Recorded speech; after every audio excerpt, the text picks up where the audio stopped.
하나님은 완전하신 사랑입니다. 또한 하나님은 전지전능하신 분입니다. 그런데 온 세상에 하나님을 믿고 있는 크리스찬들이 이렇게 많이 있는데 왜 이 세상에는 어려운 일들이 끊이지 아니하고 지속이 될까요? 지금도 코로나 사태로 인해서 전 세계가 너무나 힘든 가운데 있고 얼마나 많은 사람들이 죽어갑니까? 얼마나 많은 사람들이 고통 가운데 있습니까? 또한 나라와 나라의 전쟁 이야기, 홍수 이야기, 지진 이야기, 끊임없이 이 삶의 이 고통들이 연속되는 걸 볼 수 있습니다. 우리나라도 언론을 이렇게 보다 보면 얼마나 많은 사람들이 악하고 또한 병으로 인해서 부모가 자식을 죽이질 않나, 자식이 부모를 유기하지 않나, 정치하는 사람들도 보면 너무나 정직하지 아니한 그러한 일들을 너무나 많이 보고 있습니다. 하나님께서 세상을 만드시고 보시기에 좋았더라 그렇게 말씀하셨는데 정말 보시기에 좋은 그런 세상이 아니지 않습니까? 사람이 존재하고 싶어서 존재한 것이 아니라 하나님께서 지으셨는데 인간들이 아무리 불충하고 잘못된 것이 많이 있다 하더라도 그래도 예수 믿는 사람들, 크리스찬들이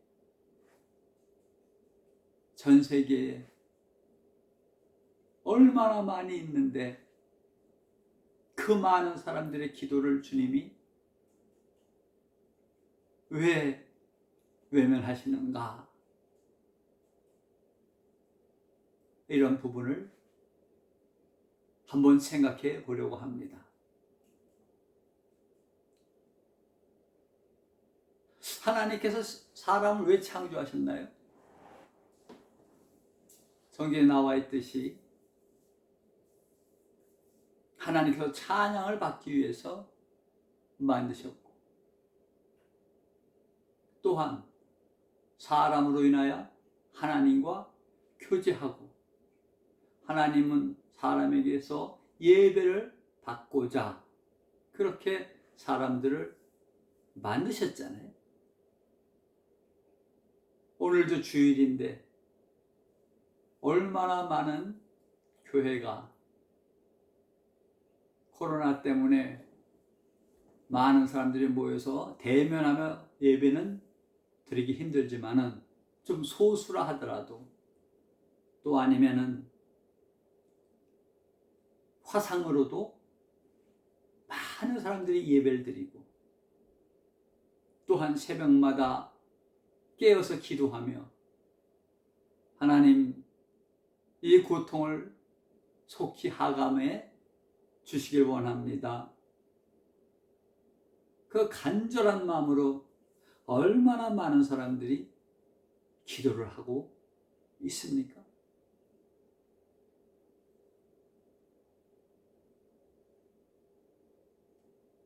분명하게 하나님은 살아계시고 지금도 실존하신데 정확하게 이런 일들이 있는 이유가 무엇인가를 우리는 정말로 심각하게 생각을 해봐야 합니다.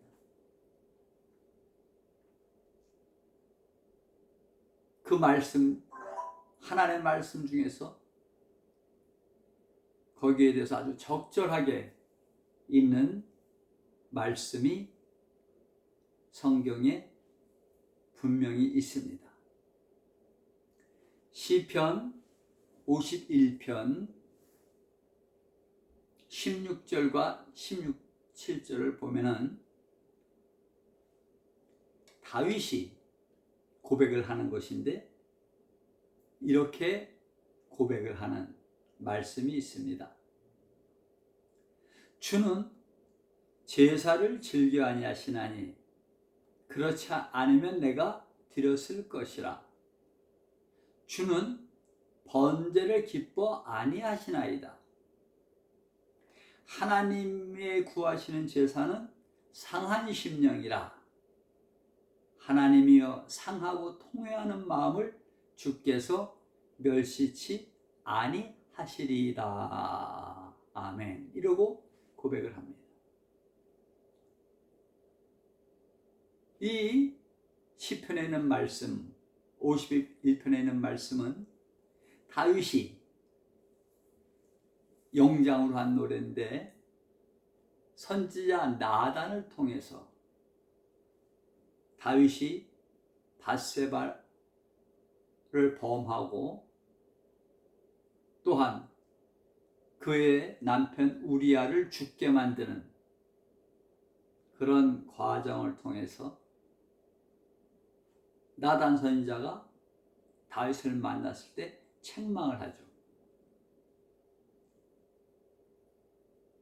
다윗이 겸손하게 자기의 죄를, 자기의 잘못을, 자기의 어리석음을 토설을 하고 회개를 하죠.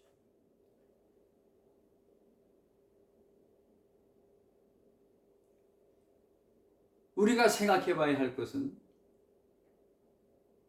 다윗은 어떠한 사람입니까?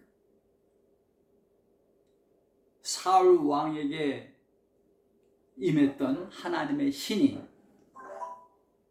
사울의 불순종으로 인하여 하나님의 신이 떠나고 다윗에게로 하나님의 신이 임했습니다.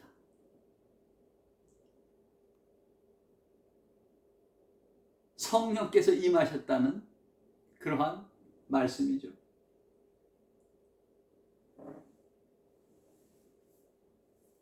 골리앗을 무찌르고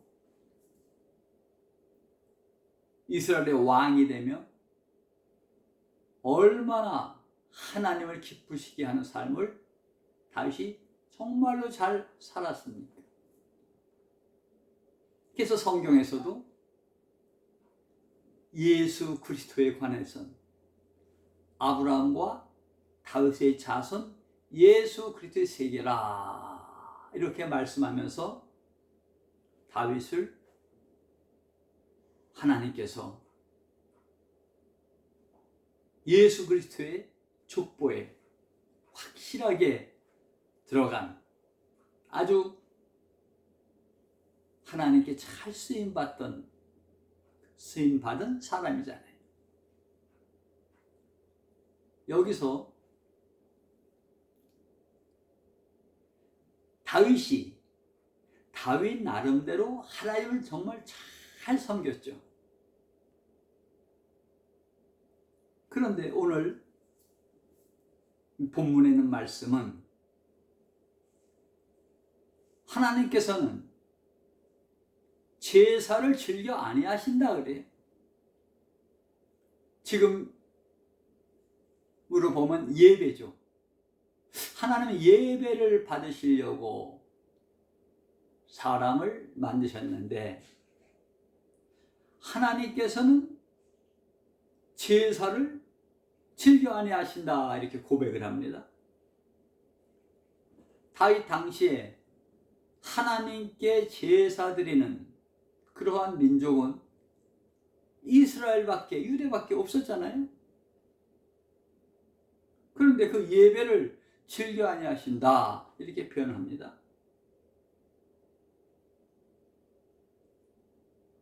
지금도 우리 기독교 하나님 앞 다 예배를 드리고 있는데 다윗의 고백으로 보면 하나님은 제사를 즐겨 아니하신다 그래요. 제사를 즐겨 아니하신다. 그러나 사실은 하나님은 예배를 받으셔야 되는 분이죠. 신령과 진정으로 예배를 드려야 되죠.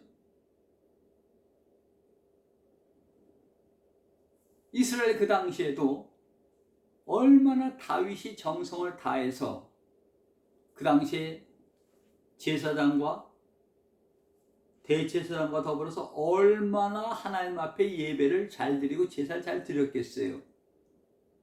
그런데 다윗은 성경에서 하나님은 제사를 즐겨 아니하신다 이렇게 표현을 합니다.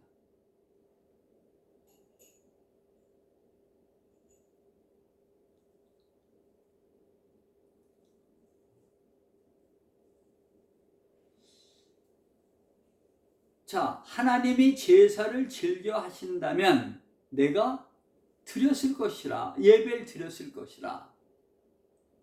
그 다윗 같은 사람도, 다윗 같은 왕, 하나님의 신이 임한 다윗 같은 왕이 이스라엘 백성들과 더불어 하나님께 제사를 드리는 그 부분을 하나님은 즐겨 아니하신다. 그걸 즐겨 하셨다면 드렸을 것이라 이렇게 표현하는 겁니다.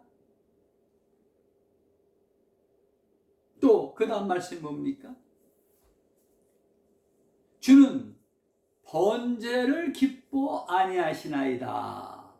번제, 하나님 앞에 드리는 예물, 지금 얘기하면 헌금, 헌물 이런 거겠죠. 자, 이것도 기뻐 아니하신다. 자, 그런데 하나님은 제사를 당연히 받아야 될 뿐이고 예배를 받아야 되실 분인데 17절에 보니까 하나님의 구하는 제사는 무엇이라? 상한 심령이라. 상한 심령이라.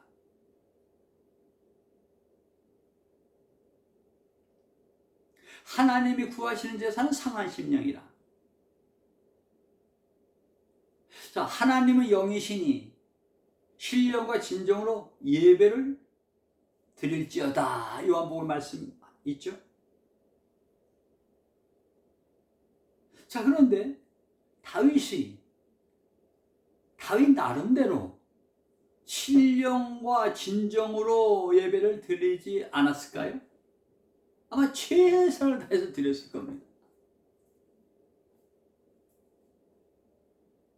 그런데도 다윗은 자기의 예배, 자기의 제사, 자기의 번제 이런 모든 것들을 하나님은 기뻐 아니하시고 더 나아가서는 받지 아니하신다라는 걸 알았다는 얘기입니다. 이 이유가 뭡니까?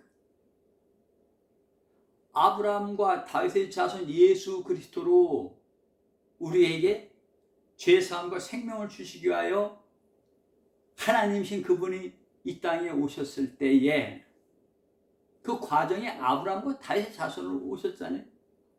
그럼 다윗이 드리는 제사, 다윗이 드리는 번제, 다윗이 드리는 그 예배와 하나님 앞에 드리는 모든 봉헌을 하나님께서 즐겨 아니하시고 만약에 받지 아니하셨다면 지금 기독교의 예배를 하나님이 기뻐 받으실까요?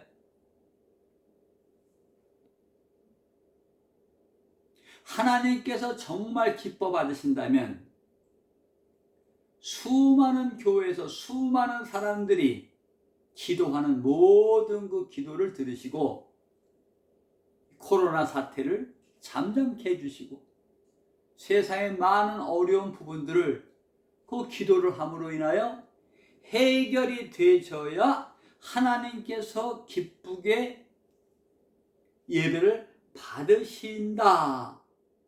이렇게 생각해야 되지 않을까요?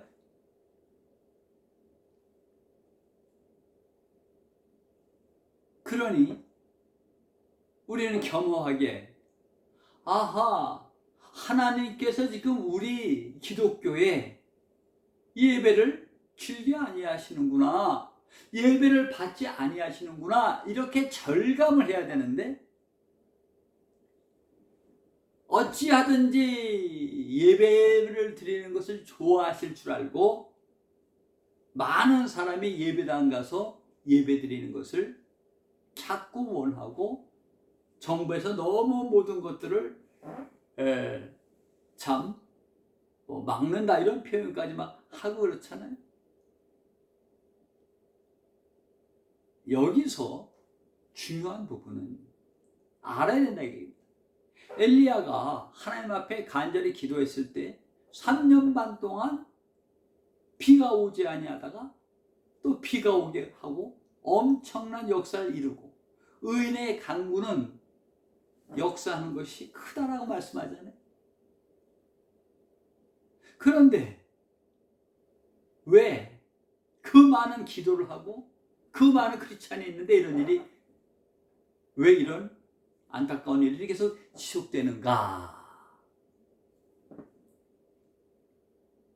다윗은 하나님의 신이 임했던 사람이죠. 하나님의 신이 임했던 사람, 밧세바 범할 때에 하나님의 신이 다윗에게서 막 떠났을까요? 우리아를 죽이려고 계획을 세워서 그러한 일을 다 만들었을 때에, 그런 생각을 할 때에 하나님의 신이 다윗을 떠났을까요?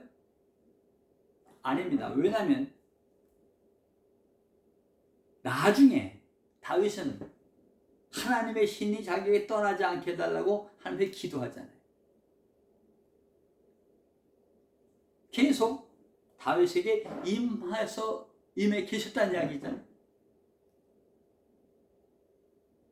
하나님의 신이 임했는데 자, 어떠한 그러한 죄를 질 수가 있을까? 지금도 수많은 크리스찬들이, 하나님 믿는다는 사람들이 다 내 안에 예수님 계시다고 하죠. 하나님 계시다고 하죠. 근데 또 죄를 짓고 실수도 할 수 있고 그렇게 살아가죠. 다윗도 그랬으니까 뭐 그럴 수밖에 없는 것이죠. 그렇게 또 위로함을 또 받는 것이죠. 아무튼 다윗은 어릴 때부터 하나님을 잘 섬기고 양을 어릴 때 치면서도 하나님에 대한 얼마나 큰 사랑이 있었어요. 시편을 보면 절절하잖아요. 또한 하나님의 은혜로 이스라엘의 왕까지 돼가지고 큰 하나님의 사랑을 받았잖아요. 그렇기 때문에 다윗은 어떤 생각을 했느냐, 하나님께서는 다윗을 기뻐 받으시겠구나, 다윗의 제사라든지 다윗의 봉헌이라든지 모든 걸 다 좋고 아름답고 기쁘고 기쁘게 다 흠양하신다 생각을 했는데 그렇지 않다는 것을 아는 것이죠. 밧세바 범하고 우리아 죽인 다음에 자기의 실존을 아는 겁니다. 그 자기의 실존에 관해서 정확하게 5절에 시편 51편 5절에 표현을 합니다. 내가 죄악 중에 출생하였으며 모친이 죄 중에 나를 잉태하였나이다. 다윗은 자기의 근본이 선이 아니고 자기의 근본이 하나님이 아니고 자기의 근본이 의로움이 아니고 자기의 근본이 뭐라? 죄라는 거죠. 죄악 중에 출생했고 죄 중에 다윗이 잉태되었다고 고백하잖아요. 그러면 죄로 잉태되어지고 죄악 중에 출생했으니까 다윗은 자기가 어떠한 존재다? 죄의 존재다. 더 정확히 얘기하면 죄덩어리구나. 죄덩어리인 걸 아는 겁니다. 여러분, 우리가 지금 예수님을 믿는다 해서 예수님이 내 죄를 다 사해줬다 해서 내가 의인이 된 게 아니죠. 많은 사람들이 오해를 해. 예수님이 내 대신 모든 죄를 다 사해 주셨기 때문에 나는 의인이 됐다라고 생각을 해요. 허나 사도 바울은 어떻게 고백합니까? 사형 말기, 성령 충만한 상태에 있었던 사형 말기에 나는 죄인 중에 괴수를 하잖아요. 죄인 중에 괴수. 죄인 중에 두목이라는 얘기죠. 아주 죄덩어리라는 얘기입니다. 나단 선지자를 통해서 하나님의 그 말씀에 대해서 더 확실하게 각인된 다윗은 정말로 하나님을 진정으로 만난 사람들은 내가 죄덩이라는 걸 아는 것이거든요.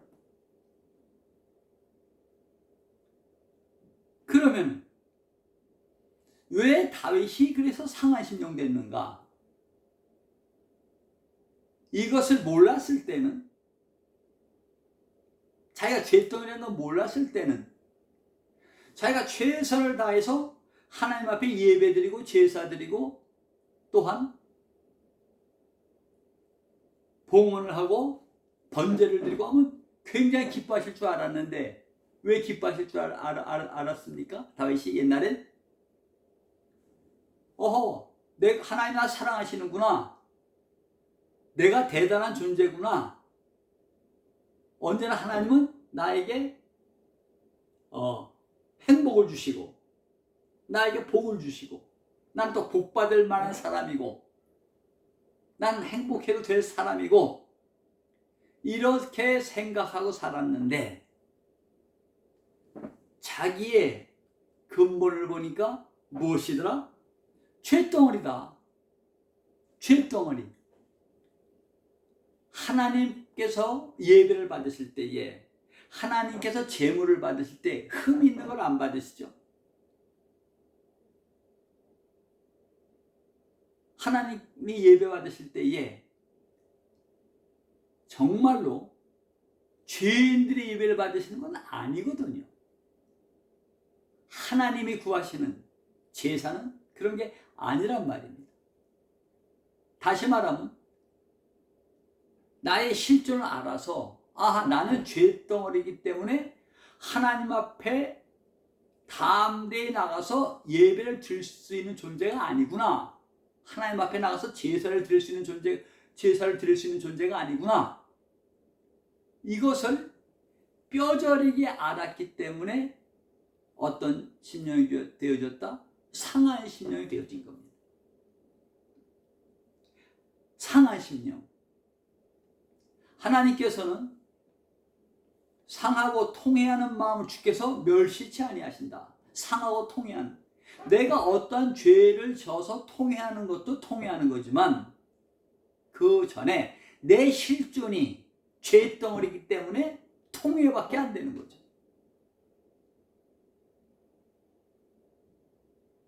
내 실존이 죄덩어리이기 때문에 마음이 상할 수밖에 없는 거죠. 죄덩어리가 어떻게 하나님 앞에 예배드립니까? 그런데 이걸 알았기 때문에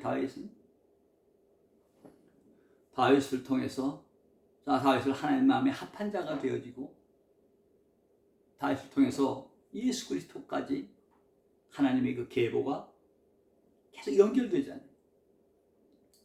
오늘 여기서 확실히 우리가 알아야 할 것은 지금 온 세상에 힘든 모든 문제들, 또한 내 주위에 있는 모든 문제들, 이 나라의 모든 문제들, 어떠한 문제들도 착각하는 것이 그냥 기독교인들이 하나님 앞에 예배 드리고 또 하나님 앞에 우리가 나아가면 많이 세상 시대가 돼가지고 주님 기뻐하신다고 착각을 하는 겁니다.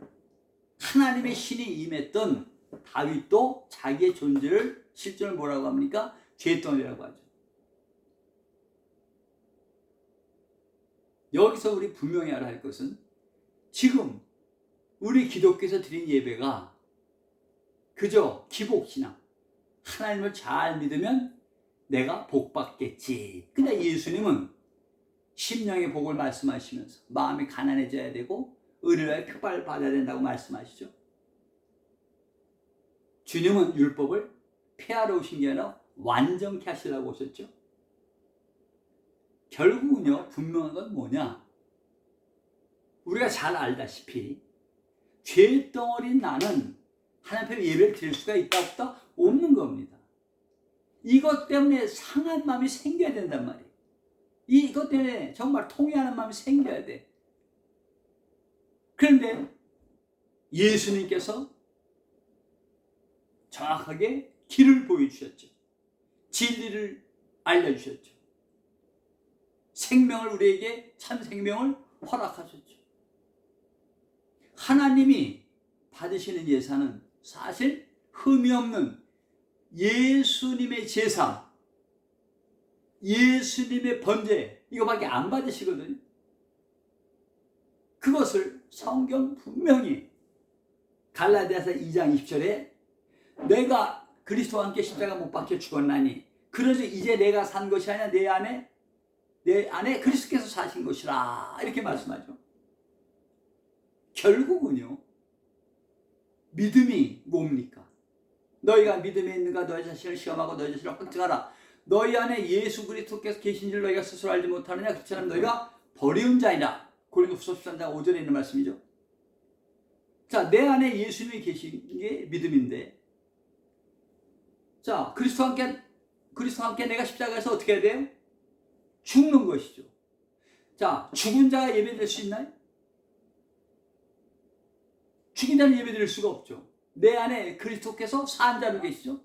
자, 그럼 그리스도께서 드리는 예배만 신령과 진정으로 드리는 예배고 하나님이 구하시는 참다운 예배거든요. 우리 인간은 상한 심령밖에 될 수가 없어. 나는 하나님 앞에 예배를 드릴 수가 있는 존재가 아니구나.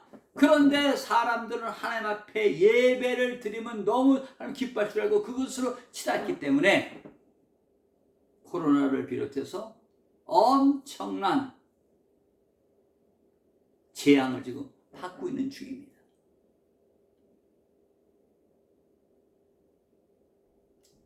하나님 잘 믿는다는 사람들, 코로나19도 신천지로 시작을 해서 개신교까지 온 세계 기독교가 얼마나 지금 타격을 받고 있습니까? 다른 종교는 진리가 아니기 때문에 얘기할 것도 없고요. 여기서 우리가 한번 확실하게 알아야 될 것은 무엇입니까? 내가 예배를 드리면 되는 게 아니구나. 내가 하나님 앞에 제사를 드리는 것이 아니구나. 내가 봉헌하고 내가 번제를 이렇게 드리는 것이 아니구나. 나는 죽어야 되는 거구나. 그런데 내가 죽었을 때 내 안에 예수님이 안 계시면 그건 끔찍한 이야기죠. 근데 성경에 답이 있잖아요. 정말 내가 죽었는가? 죽은 사람의 열매가 뭡니까? 회개의 열매가 뭐예요? 죽은 사람의 열매가 내 실존을 알고 상한 심령이 된 것이 죽은 사람의 열매입니다. 우리 겉사람의 열매. 그래서 예배 드릴 때에 내 실존에 대한 상한 심령이 되는 예배를 드려야지 하나님을 믿으면 모든 것이 다 잘되고 복받는다. 이런 기복신앙이나 신비주의나 은사주의는 아니란 말이죠. 그래서 성경은 있지만 새로운 패러다임의 기독교가 탄생되어져서 온 인류에 하나님이 원하시는 그러한 일들이 상한 심령 예배, 우리가 드리는 예배가 아니라 내 안에 그리스도께서 우리는 다 십자가에서 처리가 되고 예수 그리스도의 예배가 회복되는 그날까지 우리가 순종하고 나를 십자가에 못 박고 나를 부인하며 사는 모든 심령들이 되어지기를 예수님의 이름으로 간곡히 부탁드립니다. 아멘.